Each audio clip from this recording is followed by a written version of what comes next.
Okay, Timothy Ballard fans, the lawsuit alleging all the accusations dropped this morning. Holy moly. So this guy was taking ketamine treatments. Yeah, special K. You know, K-hole? I've been in them. I know what it's all about. And he was telling a scribe through these ketamine treatments in the K-hole.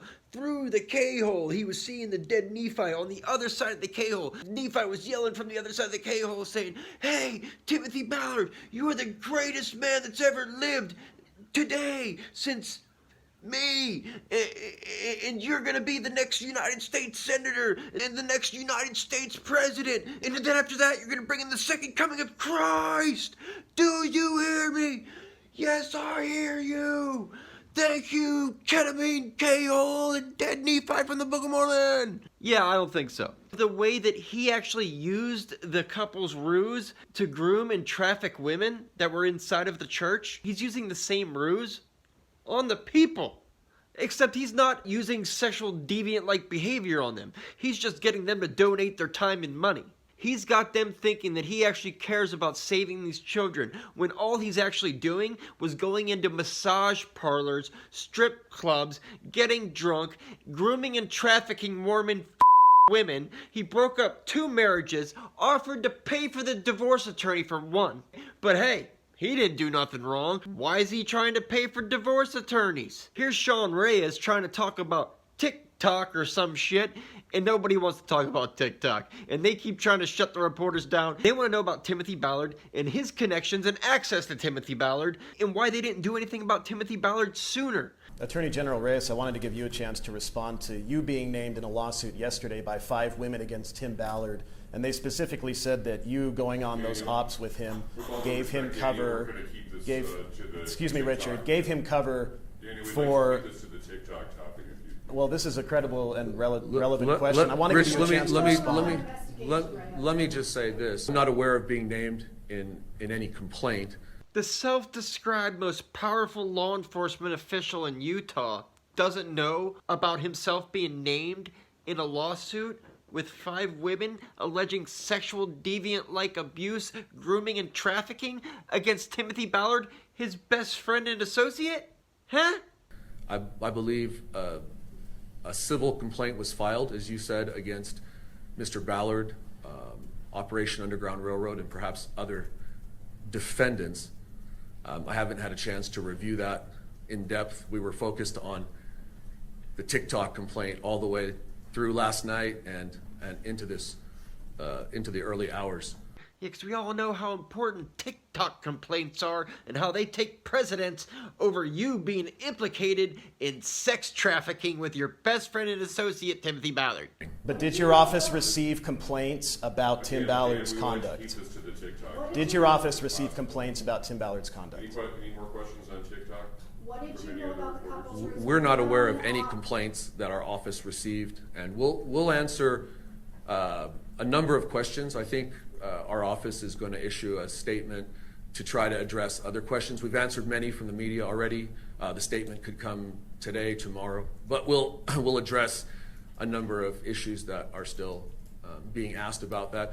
One thing I do want to say, because I think they're fair questions, is these allegations, which I believe are serious and ought to be taken seriously, I hope they don't in any way diminish the resolve that we have as a community, as a state, definitely in my office, to continue to attack the issue of human trafficking. Hope it doesn't diminish the urgency that many of us feel. And whose fault would it be? It'd be Timothy Ballard. It'd be Sean Reyes here. It would be the people all over YouTube, TikTok, and every other social media platform defending Timothy Ballard without even reading into any of these allegations at all. Just because they love the Sound of Freedom B movie that Timothy Ballard wrote about a made-up version of himself. Not use things like the couple's ruse to get married women into the shower and into your bed.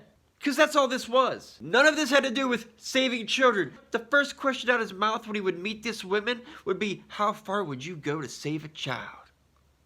And that's what he's talking about, ladies and gentlemen. How far would you go? Would you give a Blumpkin to save a child? Would you give a double-decker to save a child? Would you give a strawberry shortcake to save a child? It's like, Dude, you're fucking sick. And all the people that are defending this sickness, you're sick. You're sick. And if any of the urgency diminishes the save child sex trafficking victims, it's your fault for letting actual traffickers off on trafficking. Hey, and all the Timothy Ballard defenders will tell you, hey, he had rules in place. No touching in private places, no kissing on the mouth, and no sexual intercourse.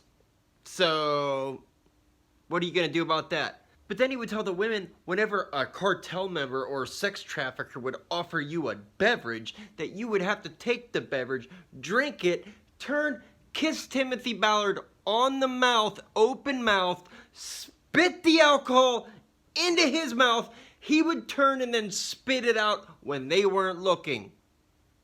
That's what he said to them. This guy's lies are so ridiculous. You would have to want to believe in what he's saying to believe them. And that's what happened here. He used the ruse of saving children to fool people into not believing the red flags that are popping out his ears and every pore on his fucking body. And on one final note for all you Ballard defenders, if he was serious about saving children and not just wanting to make money off of this venture, if he's actually serious about wanting to save trafficked children, why was he using untrained female operatives? Untrained. If he was serious, he'd be using trained operatives to go in and save these children, not untrained Mormons that he thought looked good in a bathing suit or in his shower. Or, if he was serious, would he be using a psychic to give him geolocation data on where to do these operations at in the first place, where to find these children? Ineffectual operations, mind you. Yeah, do you think that they were actually finding children in the places that she was telling them to go? No! They were just going into random bars and massage parlors, get one rubbed off while they were there, look around for some kids and leave. Take a few pictures with their friends, throw them on a first-class trip home, and that's it. Raise some more money.